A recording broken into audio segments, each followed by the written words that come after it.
Are you tired of 3-hour-long award shows where the commercials take up more time than the award presentations? Do you want to get a single person's arbitrary and subjective view on what games are best? Well, then you're already watching the Abbreviated Awards.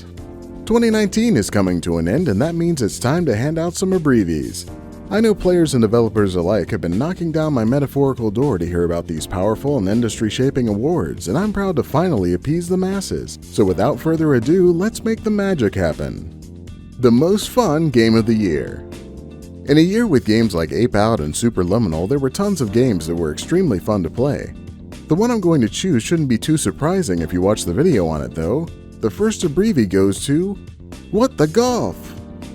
For a game that isn't about golf, What the Golf manages to be the best golf game I've ever played. Every level is like cracking open a mystery box and seeing what new and zany gameplay mechanic you'll be using to complete it. It's truly the box of chocolates that Forrest Gump always dreamed of. Shittiest Game of the Year. 2019 in general has been a decent year for gaming. I've only played a few games that would qualify as shitty.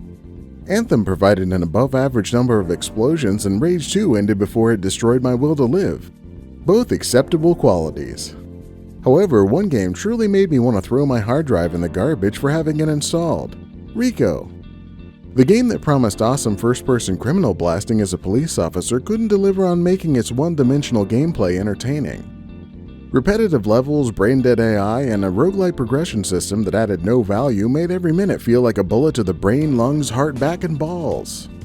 Best difficult game I kept playing even though it made me cuss at my screen of the year.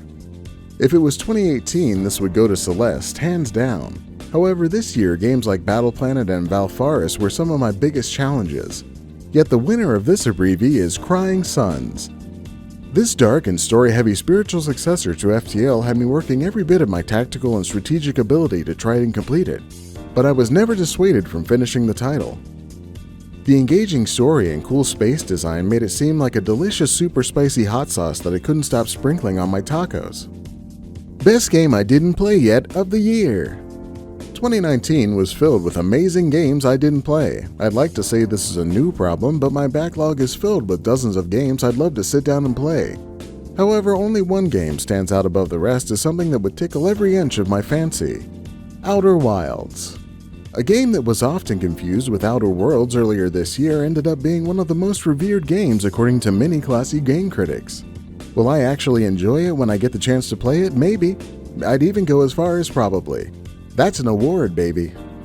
Weirdest Game of the Year. Pikuniku was weird. So was My Friend Pedro. Earth Defense Force 5 was also another step in the weird franchise. Yet Death Stranding is the weirdest game I've played in recent memory.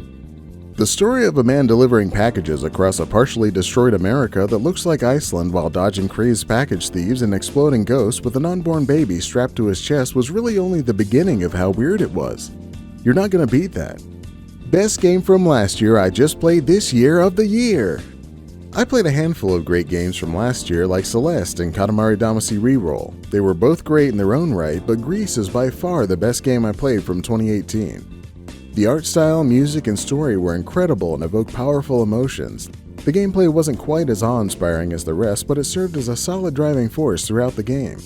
It joins a special collection of games that will always stick with me. Game of the Year. Games like Rebel Galaxy Outlaw and Death Stranding were fantastic experiences that left me wanting more. 2019 was no slouch when it came to pumping out some high-quality games. However, one game handed me many hours of enjoyable gameplay, a well-written interactive story, and an experience that puts it right up there with some of my favorite RPGs of all time.